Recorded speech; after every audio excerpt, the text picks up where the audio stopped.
Do you know how easy it is to control a man who loves you more than he loves himself? My name is Simone Ward. I was 39, and I managed client care for a home security company, so I knew what a soft voice could make people surrender. I never forced my husband to do anything. One look, one touch on his sleeve, and Daniel turned my wish into his duty. God, men can be naive when they need to feel chosen. Lately, he had started repeating my exact words before he obeyed, which I took for another nervous habit. At our vow renewal, I planned to prove that 12 years had not taught him how to say no to me. Daniel and I had been together for 15 years and married for 12. He managed operations at a community arts centre where broken lights, nervous performers, and missing keys all found their way to his desk. He was not impressive in the way men in expensive suits were impressive. He did not enter a room expecting it to turn toward him. He entered quietly, found what needed fixing, and made himself useful. That had once been the reason I loved him. On our first anniversary, Daniel bought a silver digital recorder no larger than a deck of cards. We sat on the floor of our first apartment, beneath a window that rattled whenever a bus passed, and each recorded one promise for the next year. Mine was to stop answering work calls during dinner. His was to make coffee before I woke. Every anniversary after that, we added another file. 12 folders. 24 promises. Of course, Daniel kept every one. He showed love by remembering small duties.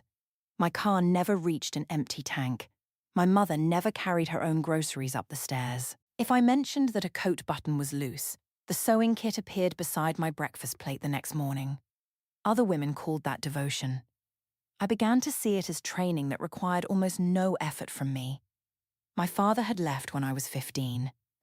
My mother spent 6 months asking him to reconsider, and each request seemed to make him stand straighter. After that, she told me that the person who needed less always controlled the door. I took her rule further. Need was not only dangerous, need was embarrassing.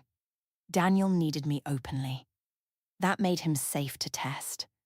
The idea for the vow renewal came after Brooke posted photographs from a glass conservatory outside the city. White roses climbed the old iron columns, and sunset turned the roof into sheets of copper.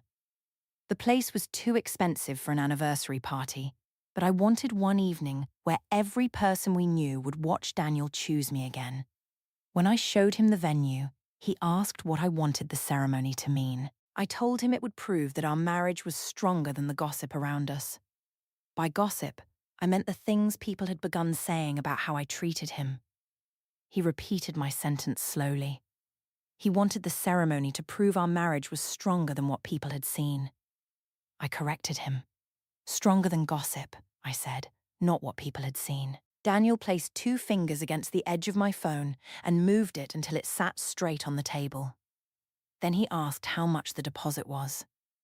I softened my eyes. I touched his sleeve. The change in him was small but familiar. His shoulders lowered, and he opened the booking page. That was his choice. I had only made it easy. The conservatory offered an old-fashioned audio guestbook for the entrance table, but Daniel suggested using our silver recorder for the ceremony montage. He said our old promises would make the evening honest. I almost laughed at that word.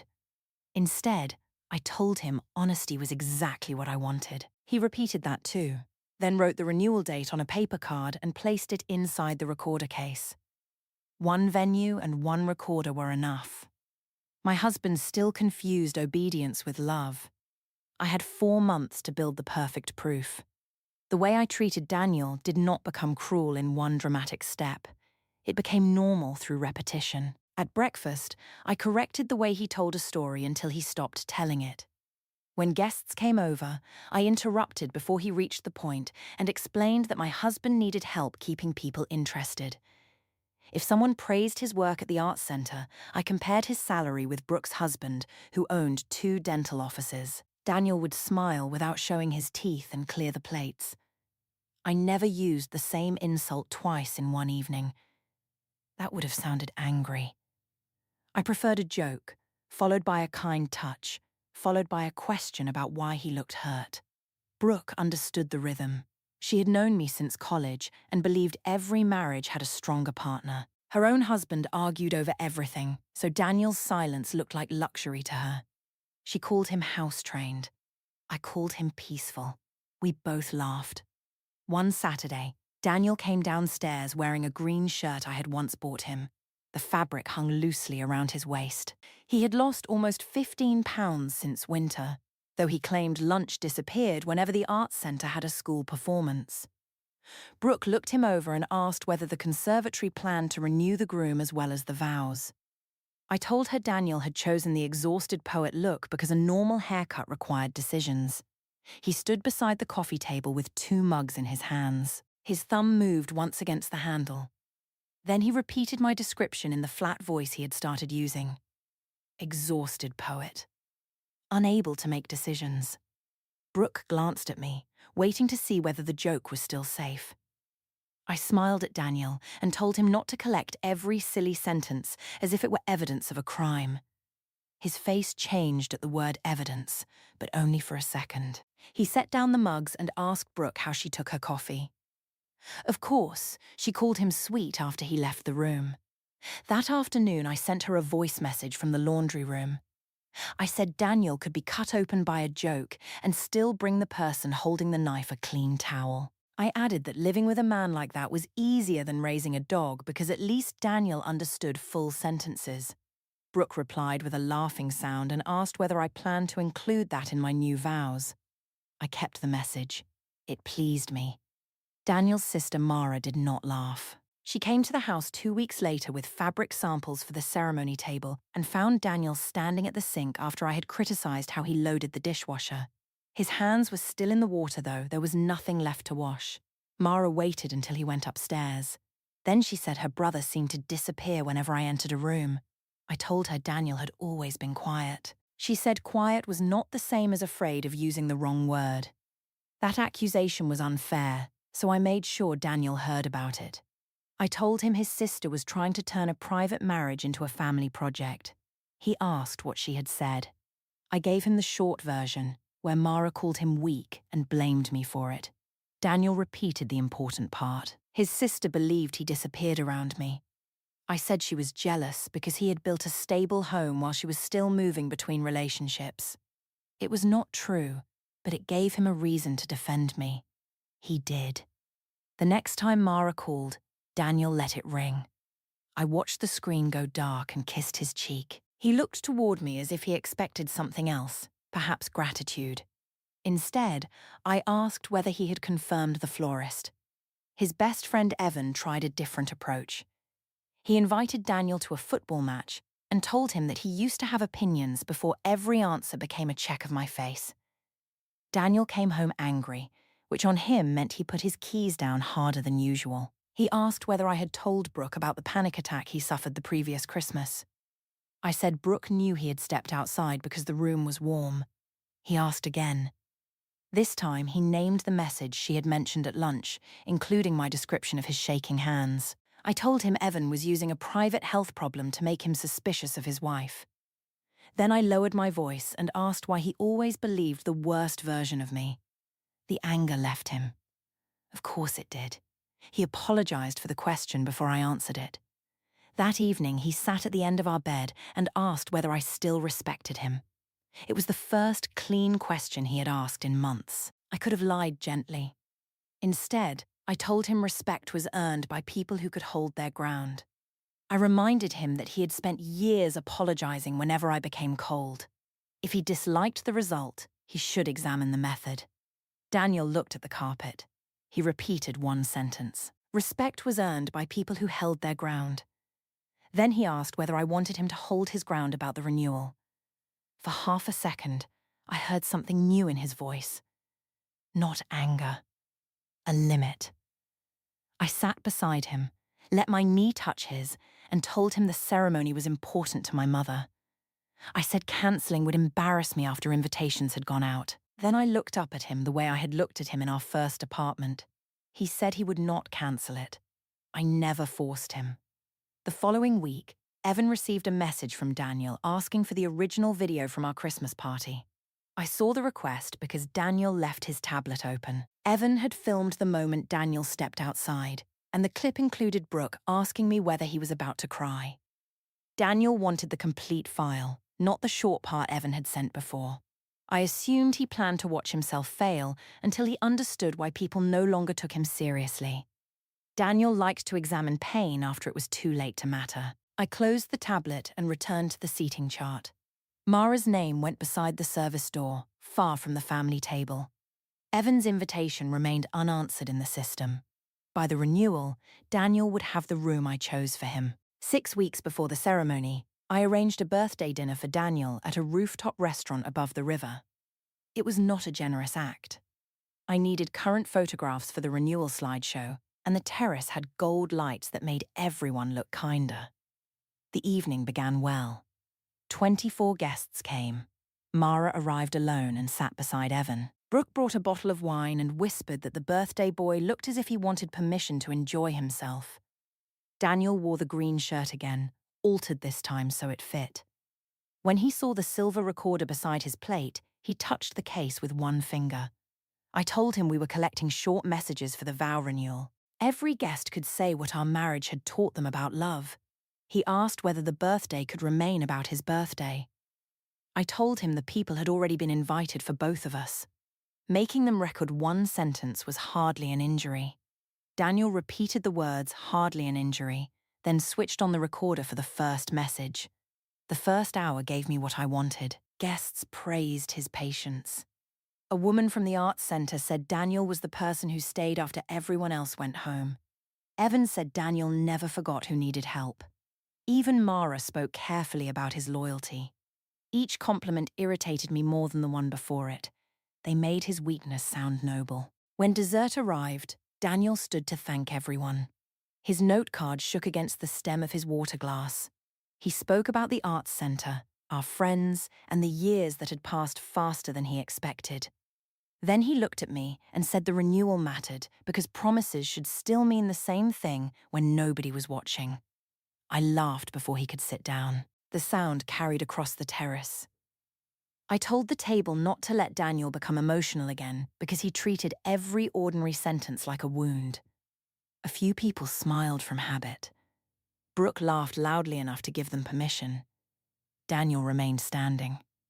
I continued. If patience was his great achievement, it was only because he knew he would be nothing without me. I had chosen his clothes, managed our friends, and kept his own family from walking over him. Without my work, the loyal man everyone admired would still be waiting for someone to tell him where to sit. Mara placed her fork down. Evan asked me to stop. I told him the birthday speech had become too serious and I was saving the room. Then I lifted my glass toward Daniel and said that my husband knew the rules. He could be hurt, he could go quiet, and he could return when he was ready to apologize for spoiling the evening. Nobody laughed that time. Daniel's note card bent between his fingers. His breathing became shallow. He tried to place the card on the table and missed the edge. The paper fell beside his shoe. I told him not to start a scene. His hand closed around the back of the chair. 1 breath. 2. The third stopped halfway. The terrace heaters clicked above us, and the music from the lower floor continued as if our table were empty. Mara stood, but Daniel shook his head. He walked toward the service corridor without his coat. Brooke stared into her wine. I said he would calm down faster if everyone stopped rewarding the performance. Evan turned his phone face down on the table. He said Daniel had not performed anything. Then he followed him. For several seconds, I sat with 20 faces arranged around me. The photographer near the glass rail lowered her camera. A waiter placed the cake on a side stand and walked away without lighting the candles. Of course, Mara blamed me. She said Daniel had been losing sleep, weight, and friends while I turned his pain into entertainment. I answered that her brother was a grown man. If one toast could break him, perhaps I had been carrying more of the marriage than anyone understood. Mara looked toward the silver recorder. Its red light was still on. She reached for it, but Daniel returned before her hand touched the case. His face was pale. Evan stayed 2 steps behind him. Daniel sat, lifted the recorder, and moved it closer to my glass. The gesture looked obedient, almost careful. Then he asked me to finish what I wanted recorded. That was the wrong reaction. Even I knew it for a second. I studied his face, waiting for anger. There was none. Only a stillness that made the space between us feel measured. So I filled it. I told the guests my husband was sensitive but good, and that loving him required more patience than people saw. I praised myself for staying. Then I asked everyone to raise a glass to 12 more years. 7 people lifted theirs. Brooke did after looking at me. My mother, Elaine, raised hers halfway. Mara did not move. Daniel pressed the stop button. The screen showed 1 hour, 48 minutes, and 12 seconds. He read the number aloud before placing the recorder in its case. I took the exact time as another nervous detail. Daniel counted things when he could not control them. On the drive home, he asked whether I had intended to humiliate him. I said I had intended to make one honest joke after listening to 2 hours of praise that ignored what living with him was actually like. He asked what living with him was like. I told him it was like being married to a man who could repair every loose hinge except his own spine. Daniel repeated the sentence. Then he looked out the passenger window and said nothing for the remaining 20 minutes. At home, he placed the recorder case in the locked drawer of his desk. He had never locked that drawer before. The next morning, I found him asleep on the sofa in yesterday's shirt. His phone held 4 missed calls from Mara and 2 from Evan. He had answered neither. I made coffee and waited for his apology. It came before 9. Daniel said leaving the table had shifted attention onto me, and he regretted creating a larger scene. I accepted with a kiss on his forehead. Then I told him the photographer would need another session because his face had ruined most of the birthday pictures. He repeated that too. The renewal slideshow still needed better photographs, and I planned to get them. My mother came to the conservatory 10 days before the ceremony to watch me rehearse my vows. The building was closed to the public, and rain tapped against the glass roof. White chairs stood in rows beneath the iron arches. At the front, a small table waited for our recorder, our old anniversary box, and the 2 new vow cards. Daniel had left the silver recorder with me because the videographer needed a clean voice sample. I pressed the button and read my draft. I promised to choose Daniel in every season, honor the quiet strength of his love, and protect the private person behind the public smile. My mother asked me to read the second line more slowly. I did. Then I set the recorder beside my handbag and walked with her toward the dressing room. The red light remained on. I did not see it. Inside the dressing room, my mother closed the door and asked whether I truly planned to say those words after the birthday dinner. I told her vows were not a police report. They were what people wanted to hear. She said Daniel looked unwell. She had watched his hand shake around the recorder and had heard him apologize the next morning for a scene I created. I reminded her that he stayed. My mother asked whether I had ever considered that one day he might not. I laughed. The sound bounced off the mirrors. Then I explained my marriage to the woman who had warned me all my life not to become dependent on a man. Daniel was too blinded by love to leave me. I could look sorry for 5 seconds and he would forget an hour of humiliation. I could pull my hand away in bed, and by breakfast he would be asking which mistake he needed to fix. I had pushed him to tears, panic, and days of silence. He always returned carrying tea. My mother said that was not love on my side. I told her my side did not need a name. It worked. She asked whether I respected him at all. I answered more honestly than I had answered anyone. I had stopped respecting Daniel the first time I learned how much humiliation he would survive just to keep me. A man who offered that much power deserved to have it used. He was not a husband in the ordinary sense anymore. He was an emotional doormat with a wedding ring. My mother sat at the dressing table. Her hands remained around her handbag. I told her not to look so frightened. If I wiped my feet on Daniel, he would only ask whether I wanted tea before or after. She said my father had been cruel when he used her love against her. I told her the difference was that she had lost. I had learned how to win. 2 minutes. 1 warning. No argument from her after that. I returned to the ceremony floor, picked up the recorder, and pressed the button. The screen showed 18 minutes and 43 seconds. I assumed the device had joined my rehearsal to an older file. Daniel was better with the menus, so I put it in his equipment bag and sent him a message asking him to cut the clean vow take. That was how I gave him the conversation. He came home after midnight. I was awake, reading comments beneath the birthday photographs Brooke had posted.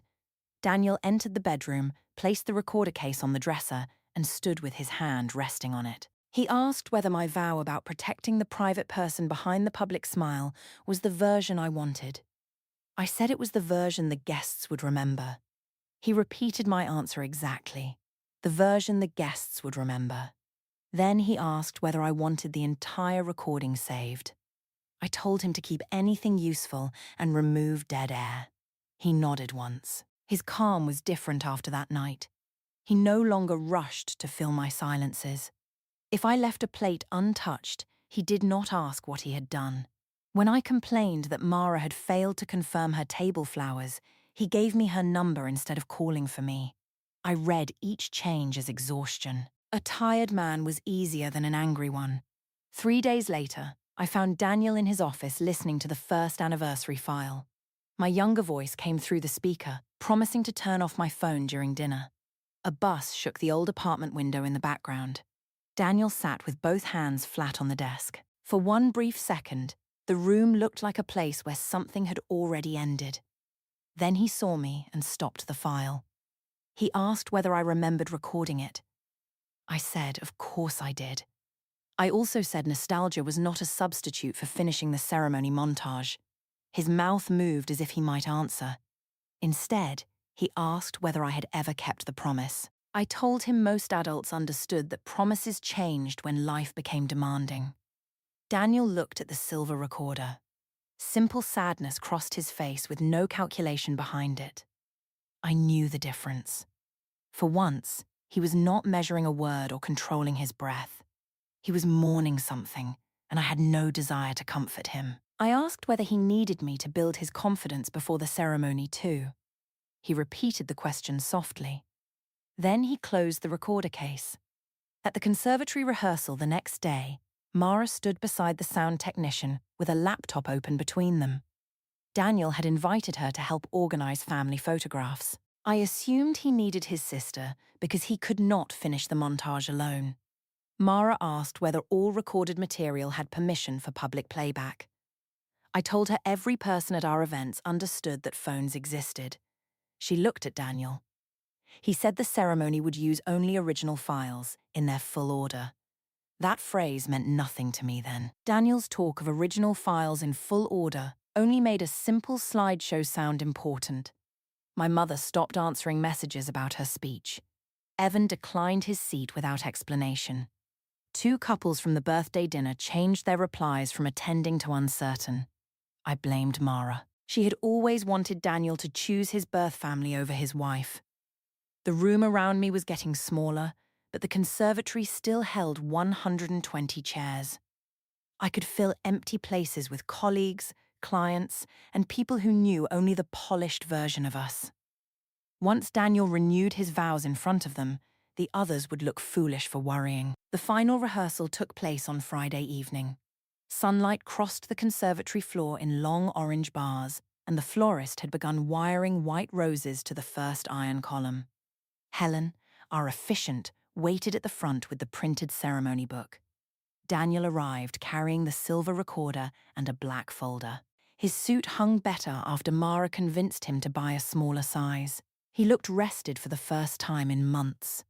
I told him the new suit made him look almost convincing. He repeated the word convincing. Then he placed the recorder on the front table. Helen walked us through the order. I would speak first. Daniel would answer. The montage would play. We would exchange the same rings, sign the guest album, and walk beneath the east arch while the string quartet played. Daniel asked whether the montage could come before his vow. I objected. My speech was designed to soften the room, and his answer needed to follow while people were still moved. Helen asked why the order mattered. I told her my husband performed better when he had clear instructions. If he had time to improvise, He became emotional. Daniel looked toward the rows of empty chairs. Then he asked me whether the renewal was a promise or proof. I knew what he meant. He wanted to know whether the ceremony still belonged to us or to the people watching. The question came 12 years too late. I told him our private marriage had made him comfortable enough to stop trying. Public proof was the only useful thing left. He asked if I would postpone the ceremony, go home with him, and speak honestly without an audience. It was one clean offer with no begging. Helen lowered her ceremony book. I could have accepted. Instead, I smiled at Daniel and touched his sleeve. I told Helen to watch. My husband might ask serious questions, but one soft look would bring him back to the plan. Daniel had never survived being denied my warmth for more than a night. He did not look at my hand. I said he had spent our marriage waiting until pain was neat enough to discuss. He did not stop me when a joke was small. He stored each hurt, went silent, and returned later with a careful question after the living part was gone. If he wanted a wife who respected him, he should have acted like a husband before he became an archivist of his own misery. That accusation was true. Daniel had used silence as shelter. He had let me define the room because direct conflict frightened him. Even now, with sunlight on his face and Helen waiting, he needed every feeling arranged before he could touch it. He did not deny any of that. He asked one final question. Did his failure to stop me make my choices less deliberate? I told him the result mattered more than the method. He stayed. I won. Daniel repeated those 4 words. He stayed. I won. Then he moved the montage before his vow. I mistook that surrender for love. Helen asked whether I approved the change. I said Daniel could have his little moment as long as my vow came first. By then, the room would already belong to me. Before leaving, he asked for the full backup from my phone, including the voice messages sent to Brooke. The videographer wanted original sound quality, he explained. I sent the folder without checking it. There was nothing in those messages that Daniel did not already know about my sense of humor. Knowledge had never made him leave before. At home, I called Brooke to celebrate the successful rehearsal. The call went to voicemail.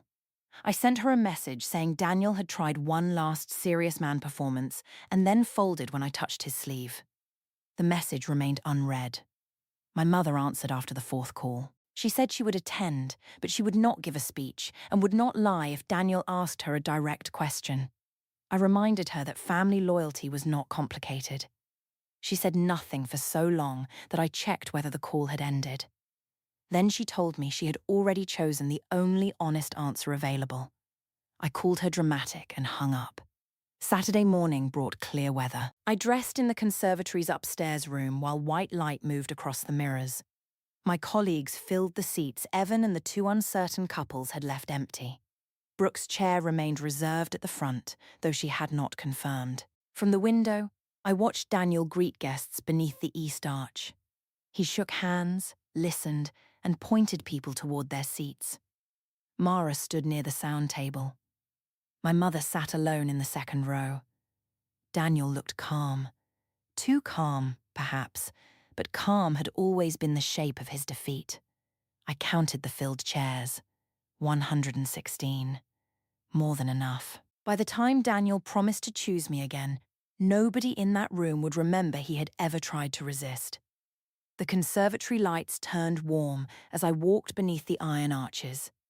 Every chair faced the front. The silver recorder rested on a white cloth beside our vow cards, and the black speaker system waited behind a screen filled with our wedding photograph. Daniel stood beside Helen.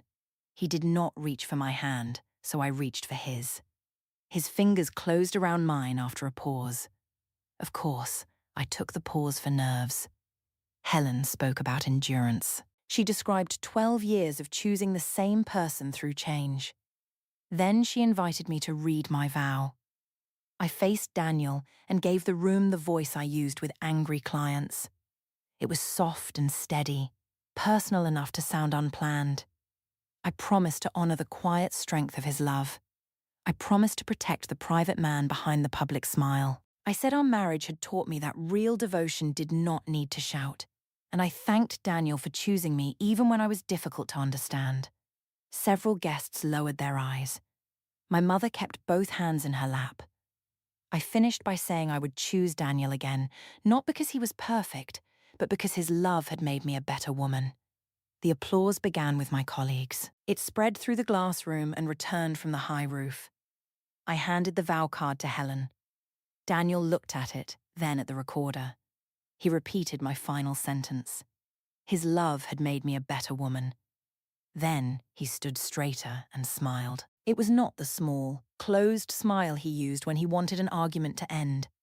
There was no apology in it.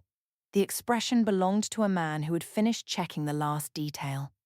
Daniel told Helen the montage would play before he answered, as arranged. Mara touched the laptop. Our wedding photograph disappeared. The first sound through the speakers was my vow rehearsal. My voice promised to protect the private person behind Daniel's public smile.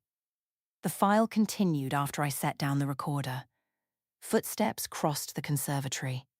A door closed. Then my mother asked whether I truly planned to say those words after the birthday dinner. My hand stayed extended toward Daniel, though he had already released it. The room heard me say vows were only what people wanted to hear. It heard my mother warn that Daniel might leave. My laugh came next, bright and careless against the dressing room mirrors. Daniel was too blinded by love to leave me. One sorry look could erase an hour of humiliation. I had pushed him to tears and panic, and he always returned carrying tea. Nobody moved. My recorded voice became sharper when my mother asked about respect. I heard myself explain that I had stopped respecting Daniel when I learned how much humiliation he would survive. I called him an emotional doormat with a wedding ring. Then came the sentence about wiping my feet on him and receiving tea. 18 minutes and 43 seconds ran without a cut. When the file ended, Mara opened a second folder on the screen. The names were dates I knew. The Christmas video played first. Evan's complete file showed Brooke asking whether Daniel was about to cry. It showed me describe his panic to 3 guests and tell them he became useful again after an apology. Next came the voice message from the laundry room. My joke about cutting Daniel open and receiving a clean towel filled the conservatory. Brooke's laugh followed. Her reserved chair remained empty. The birthday recording came after that. 1 hour, 48 minutes, and 12 seconds. Daniel had not selected only my worst line. He played the full order. Guests praised him. He thanked them. I laughed. I called him nothing without me. His breathing broke against the microphone. I told everyone not to reward the performance. On the screen, each file was marked original. Each duration matched the number Daniel had repeated in front of me. The final clip came from Friday's rehearsal. I heard myself tell Helen that one soft look would bring my husband back into place. Then I heard my correct accusation about his silence. Daniel did not remove it. He let the room hear the part where I was right before it heard me say that he stayed and I won. Nothing in the folder was new. Only the order was. I set my hand on the front table. My fingers pressed into the white cloth and pulled it crooked. The recorder case slid an inch toward the edge. Of course, I called the files private before I called them false. I told the guests that recordings could make any marriage sound ugly. I said Daniel had spent months collecting emotional moments because he could not survive one honest wife. My mother stood from the second row. She did not defend me. She said the dressing room file was complete and I had answered her without pressure from anyone. Then she picked up her handbag and walked to the rear doors alone. That plain statement ended my argument. No one needed Daniel's interpretation after that. I reached for him and lowered my voice. The old method. Soft eyes. Fingers near his sleeve. Daniel stepped back before I touched him. One movement carried no anger and left nothing for me to train. He told the room that I had been right about one thing. He had been blinded by love. He had called his silence patience, because admitting fear would have required him to act sooner. His failure had helped the cruelty grow, but it did not turn cruelty into an accident. He said he would not renew a promise that I had already described as a performance. The ceremony was over. Helen closed the ceremony book. A colleague in the first row removed her phone from its stand without taking a photograph. Behind her, 2 guests rose, then 5 more. I looked toward Brooke's chair. The printed name card was still there. She was not. Daniel said his petition for dissolution had been filed, and temporary property arrangements would come through council. He lifted the silver recorder, placed it inside its case, and gave the case to Mara. Then he walked beneath the east arch without waiting for the quartet. The townhouse remained with Daniel during the separation, while I moved into a furnished apartment above a pharmacy where delivery trucks arrived before dawn. Our joint account was limited to household expenses, and the unpaid conservatory balance came from the savings I had kept in my name. Mara and Evan stopped answering me, while my mother accepted 1 weekly call but ended it whenever I blamed Daniel. Brooke deleted the birthday photographs, sent Daniel her original messages, and blocked me after saying her laughter did not excuse mine. My company removed me from client coaching after a colleague's ceremony video showed how I used the same calming methods at home. I had called Daniel's love a leash because I believed I held the other end. The recordings showed something less flattering. His love had been the only space between my choices and their cost, and I used every extra day it gave me to become crueler. When that space closed, I did not lose a weak man. I lost the person who had kept my own voice private. The silver recorder still reads 1843 when I open its case. Our final anniversary file contains no promise from Daniel, only the length of time I spent explaining why his love made him mine.